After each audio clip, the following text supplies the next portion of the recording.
Okay. And products.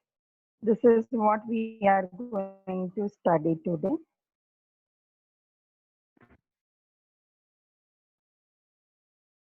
So we will start our introduction with definition. WHO defines sterile products as parenteral preparations. These are sterile, pyrogen-free, and liquids, may be emulsions, suspensions, or solutions, or solid dosage forms containing one or more active ingredients packed in either single dose or multiple containers. They are intended for administration by injection, infusion, or in implantation into the body. So generally we use sterile products and parenteral preparations as synonyms because parental all parenteral preparations are sterile. Okay. So the definition says that sterile products are parenteral preparations and are sterile. So we'll see one by one what do we mean by each terminology which are included in definition by WHO. So parenteral, as you all are aware, par means avoiding and enteral is intestine. So any medication which is given by routes other than the oral route are known as parenteral forms. So parenteral is a broad terminology which includes transdermal formulations as well. But for this purpose, parenteral formulations are those because the definition says in the end that the parenteral preparations are intended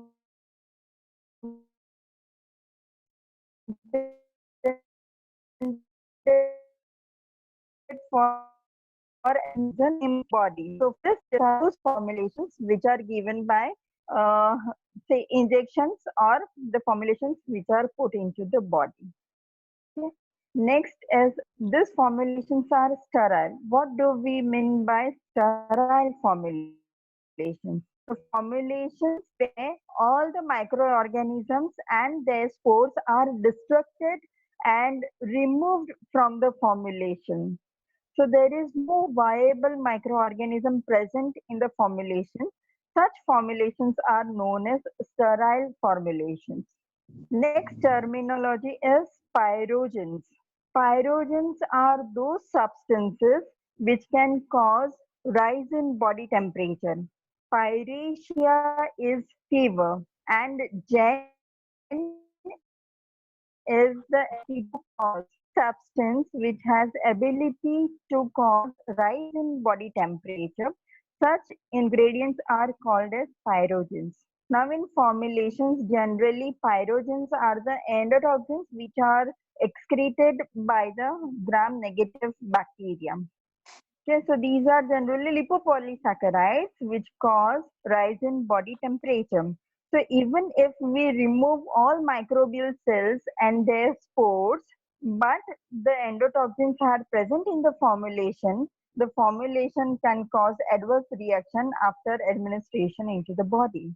So the parenteral formulations are to be sterile and pyrogen free. Only removal of microbes doesn't serve our purpose. Pyrogens are also to be eliminated from the formulation.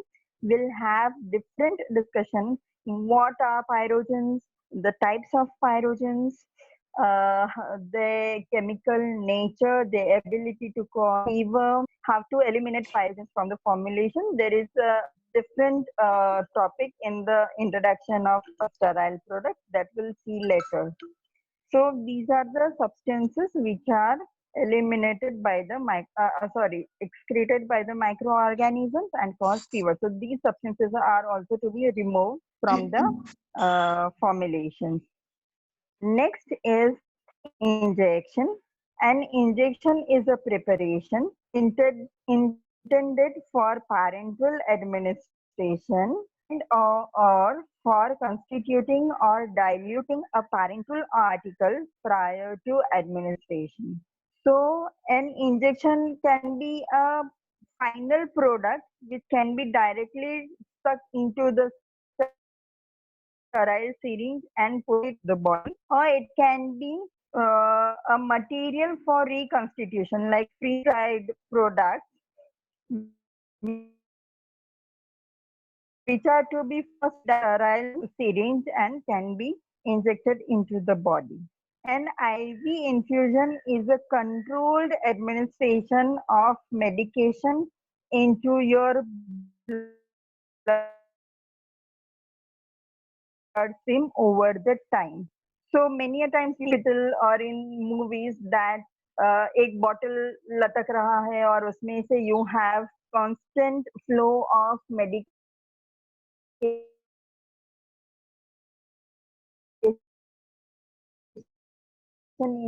generally we be infusion. So these are also given into the bloodstream, but there will be, I mean, the formulation will be given for prolonged period of time, maybe for few hours or maybe for few days based upon the requirement.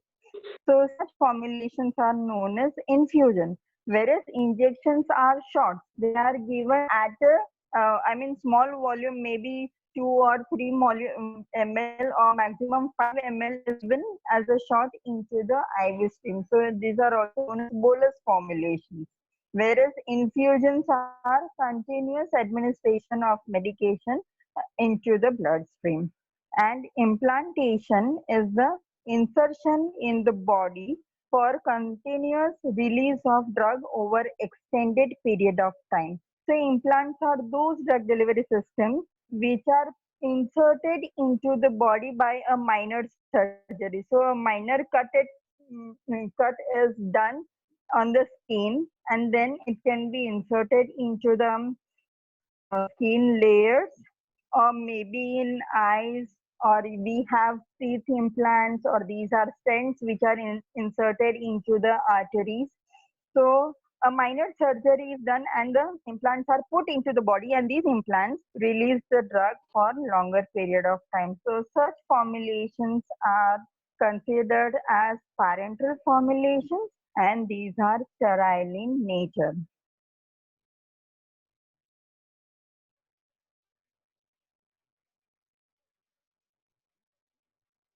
So next we have that why this parenteral formulation should be sterile.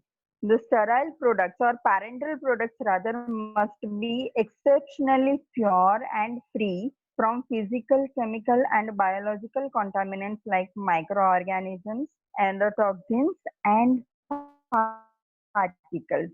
This is because we are bypassing every body defense system and putting the formulation directly into the bloodstream.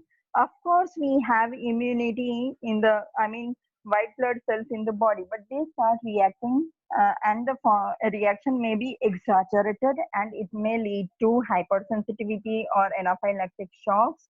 So for these reasons, the formulations must be sterile and pure in terms of physical and chemical nature.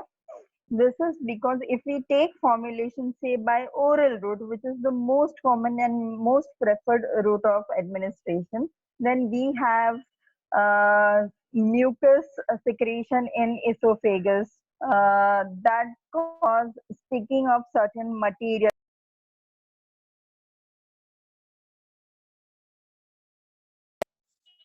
in stomach, which causes destruction of microorganisms and lysis of many natural molecules like carbohydrates, proteins. Then as we go further in intestine, the digestion occurs and the complex molecules are broken down into simpler molecules. So whatever is the fate of nutrients is also the fate of microorganisms and foreign material in the alimentary canal. So thus the chances of infection, if the person is healthy, then chances of infection is less by oral route as compared to parenteral route. Similarly, if we go for transdermal formulations where the drug passes through the skin layers and appears into the bloodstream. Then also we have macrophages and other defense systems so that the microorganisms and foreign particles cannot move inside or they are restricted there, and the substances which are permitted by immune system only appear into the bloodstream. But we are bypassing all these barriers. So if we inject a formulation into the bloodstream, it can cause infection. So due to this reason, the product with respect to physical, chemical, and biological respect.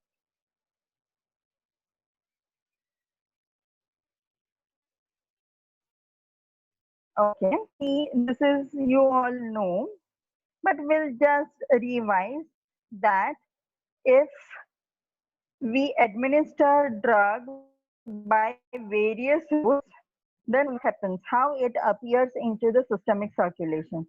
So if we administer drug by oral or topical, that is transdermal, or intramuscular or subcutaneous route, then there will be an absorption layer. So you all know oral is through GIT and topical is through skin. But intramuscular, we are injecting formulation into the muscles or implanting drug delivery system into the muscle, or subcutaneous, similarly we are injecting or implanting drug delivery into the skin layers. Okay, I mean below the skin layers. Though we are injecting, the drug has to partition into the biological fluid surrounding it, and from that fluid it will get absorbed into the capillaries, and thus it will get absorbed into the systemic circulation. Only the formulations which are directly injected into heart or into veins or arteries, they appear directly into the systemic circulation, and in this case the intravenous formulations are most common. Okay, why these are most common, that we'll discuss when we'll discuss parenteral routes of administration. So, oral, topical, intramuscular, and subcutaneous formulations, they have absorption phase and then they appear into the systemic circulation. Whereas intravenous formulations, they appear directly into the systemic circulation. Then they get distributed into various tissues, including the site of action. They reappear into the systemic circulation, either metabolized or non-metabolized, then they further go under metabolism and then these are excreted. So these are the steps of movement of drug delivery system. Only the absorption part is different from for intravenous and other formulations. Rest all steps of distribution and metabolism is the same for the drug, irrespective of route of administration.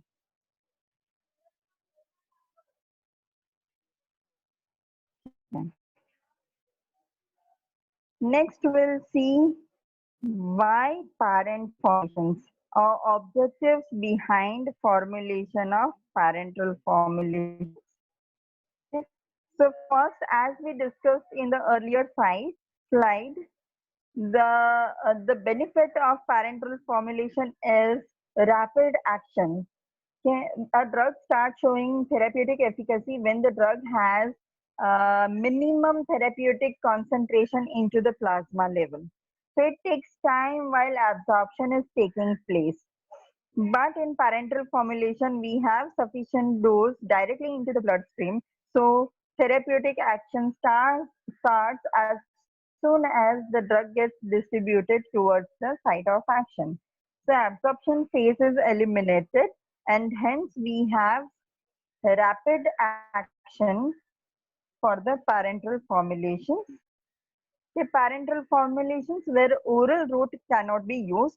So if a person has undergone some surgery in GIT or in oral cavity, or maybe in respiratory tract, and that restricts the ingestion of food by oral route, or is suffering from certain disorders like stroke in brainstem, and the person will not be able to cough or vomit if it goes into the respiratory tract, then also the formulation is not feasible by oral route.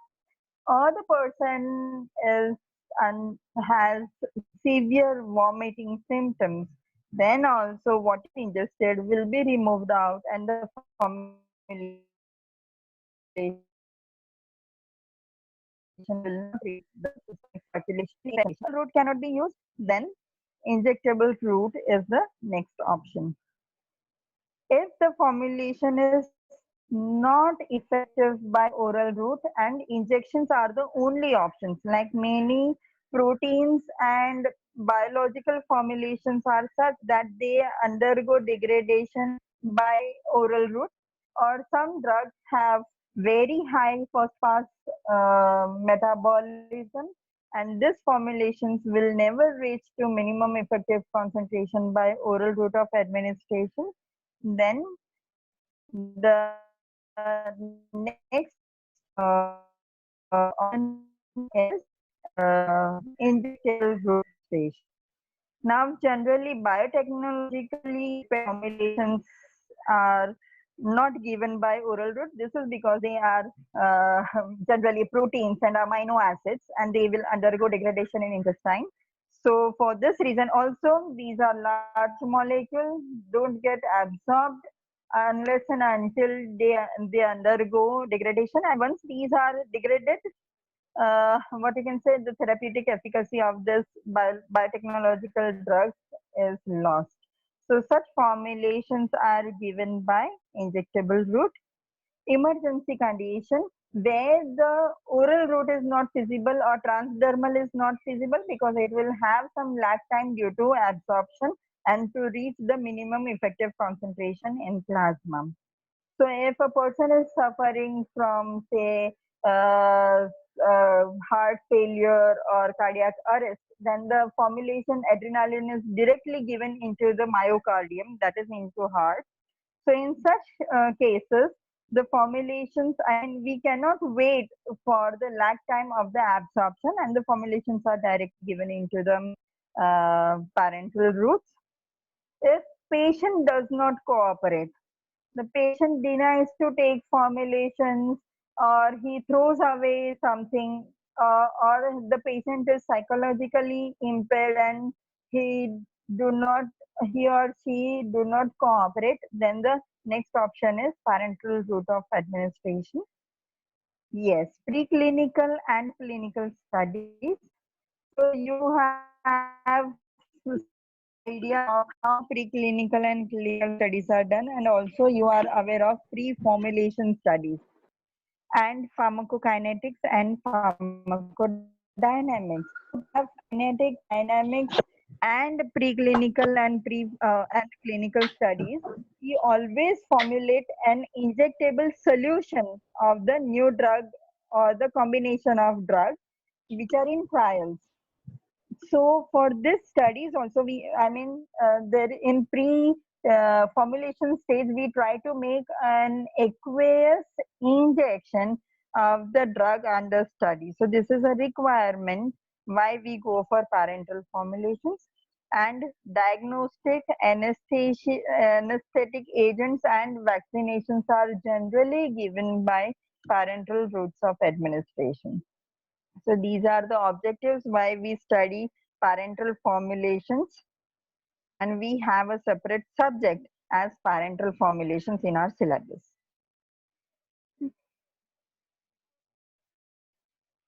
So after this, we'll see advantages and disadvantages of parenteral drug administration. So first we'll see advantages. So as you all are aware, quick onset of action. It is suitable for the drugs which are not administered by oral route, useful for unconscious or vomiting patients. Immunization is generally by parenteral route. Duration of action can be prolonged by modified formulations, that is, sustained release formulations are also applicable to parenteral route. Suitable for nutritive like glucose and electrolytes. suitable for the drugs which are inactivated in GI fluids. If we give formulations by parenteral route, if the drug has severe side effects, and if we give it by oral route of administration and in large dose, then it will show the what you can say side effects which may be intolerable.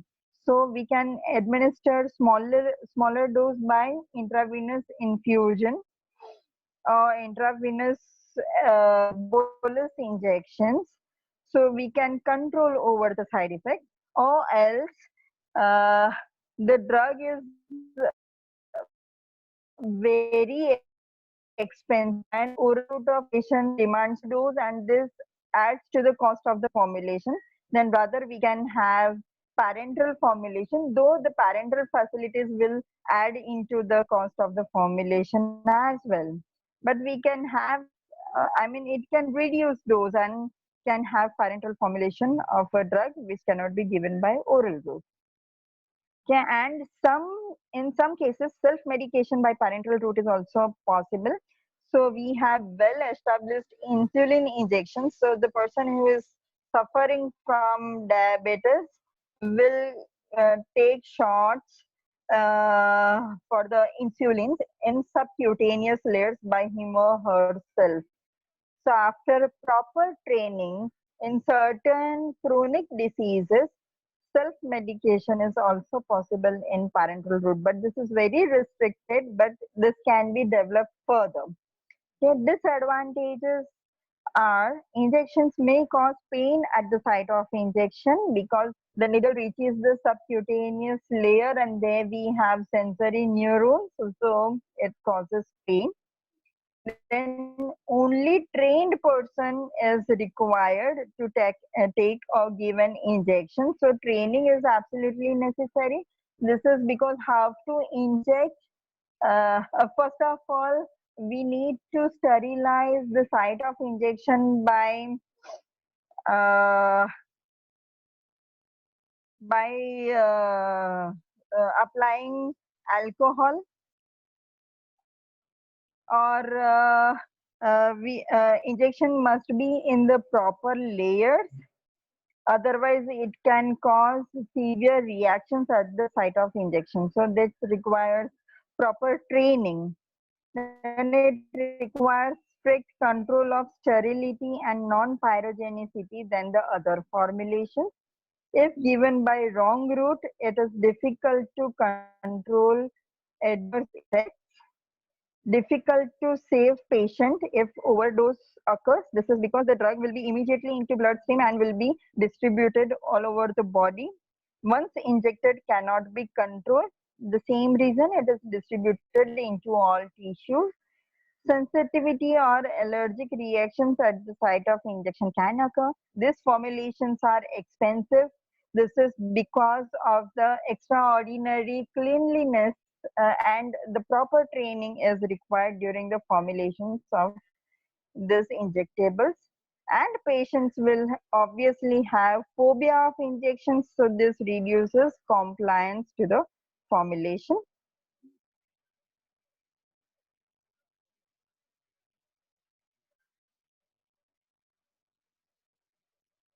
So next we'll see requirements of parenteral preparations.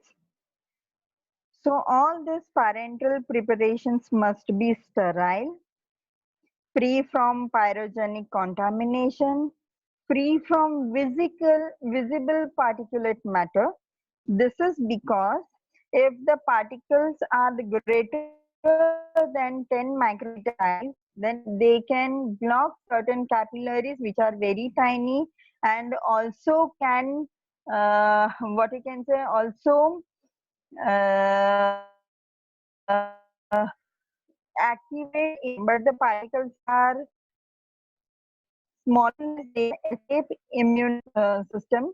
So the particles should be, there shouldn't be any visible, and in large volume parenteral, subvisible particle size are also limited under the formulations. The formulation should be isotonic with the body fluids, otherwise can cause harm to the red blood cells and the tissues.